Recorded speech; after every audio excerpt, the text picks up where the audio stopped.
কোরবানির ঈদের বিফ বিরিয়ানি যদি আপনার হাতেরটাই সেরা না হয় তাহলে কি চলে? আজকে খুব সহজ করে আমি যে পদ্ধতিতে বিরিয়ানি রান্না করে দেখাবো, এভাবে যদি আপনারা রান্না করেন সবাই আপনাদের প্রশংসা পঞ্চমুখ হয়ে থাকবে।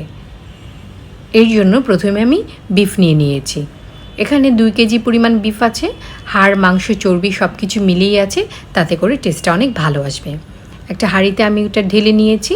তারপর এখানে 1 কাপ পেঁয়াজ কুচি করে দিয়েছি, 2 টেবিল চামচ লাল মরিচের গুঁড়া, ধনে গুঁড়া 1.5 টেবিল চামচ, আর আদা বাটা 2 টেবিল চামচ, রসুন এখানে 2টা বড় সাইজের নিয়েছি, আর 1.5 চা চামচ জিরা গুঁড়া নিয়েছি, গরম মশলা পাউডার নিয়েছি 1 চা চামচ পরিমাণ, আর কিছুটা বাদাম বাটা দিয়েছি 1/4 কাপের মতো, লবণ এবং কিছু গরম মশলা দিয়েছি, ছোট এলাচ, বড় এলাচ, তেজপাতা, দারুচিনি, লবঙ্গ, স্টার মশলা এইগুলোই দিয়ে দিয়েছি।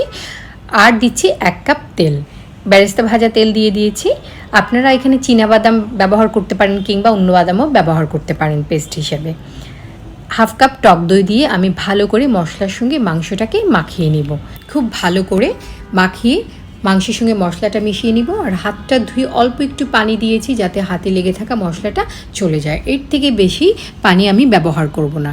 ঢেকে মাঝারি থেকে লো আঁচে আমি এটা রান্না করে নিব এবং মাঝে মধ্যে ঢাকনা খুলে আমি নেড়ে দেব। মাংস থেকে যে পরিমাণ পানি উঠবে সেটাতেই এটা রান্না হবে। মাংস অনেকটাই যখন সেদ্ধ হয়ে আসবে তখন আমি 1/2 কাপ পরিমাণ পেঁয়াজ বেরেস্তা এতে গুঁড়ো করে দিয়ে দিচ্ছি। পেঁয়াজটা আগে থেকে বেরেস্তা করে রেখে দিলে আপনারা রান্নাটা সহজেই করতে পারেন এবং চাইলে এই পেঁয়াজ সংরক্ষণ করে দীর্ঘদিন রাখতে পারেন। এই একটা ভিডিও আমার চ্যানেলে আছে। আবারও মাংসটা নেড়ে দিচ্ছি। দেখেই বুঝতে পারছেন কালারটা এত সুন্দর হয়েছে, আর ফ্লেভার সেটা তো রান্না না করলে বোঝা যাবে না। অনেকটা কালো ভুনার মতো হয়েছে কালারটা। এটা আসলে এই যে ভাজা পেঁয়াজ বেরেস্তার কারণে এই কালারটা এসছে। মাংস রান্না হয়ে গেছে। আর এদিকে পোলাওর চাল 4 কাপ আমি আগে থেকে একটু ভিজিয়ে রেখেছিলাম। একটি হাঁড়িতে 1/3 কাপ তেল দিয়েছি এবং কিছুটা মাংসের যে তরকারি ওখান থেকে একটু তেল এনে দিয়েছি, আর কয়েকটা গোটা গরম মশলা দিয়ে দিয়েছি। এবার আমি চালগুলো তেল এবং মশলার সঙ্গে কিছুক্ষণ ভেজে নিব।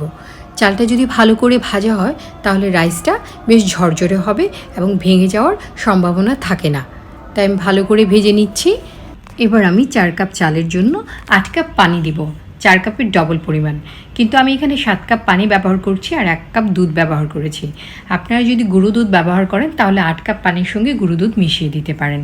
তারপর আমি একে একে লবণ এবং গরম মশলা এবং জিরা গুঁড়া দিয়ে দিয়েছি। দিয়ে নেড়েছি, যে ঢাকনা দিয়ে ঢেকে একটু বড় আঁচে রান্না করব। পানিটা যখন অনেকটাই কমে আসবে, অনেকটা চালের সমান সমান হবে, তখন আমি অরেঞ্জ ফুড কালার, যেটা জর্দাতে ব্যবহার করা হয়, সেটা আমি একটু পানির সঙ্গে মিশিয়ে এখানে অল্প অল্প করে দিয়েছি।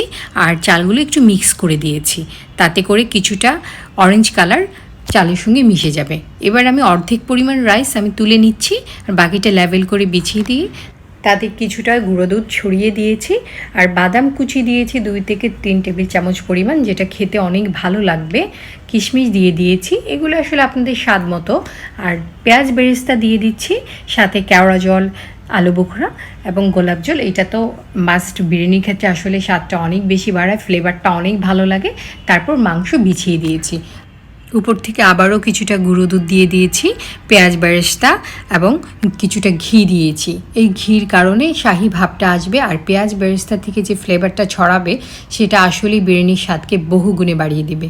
আর বাকি যে রাইসটা ছিল এটা উপর দিকে ছড়িয়ে আমি চামচের সাহায্যে এটা বিছিয়ে দিচ্ছি।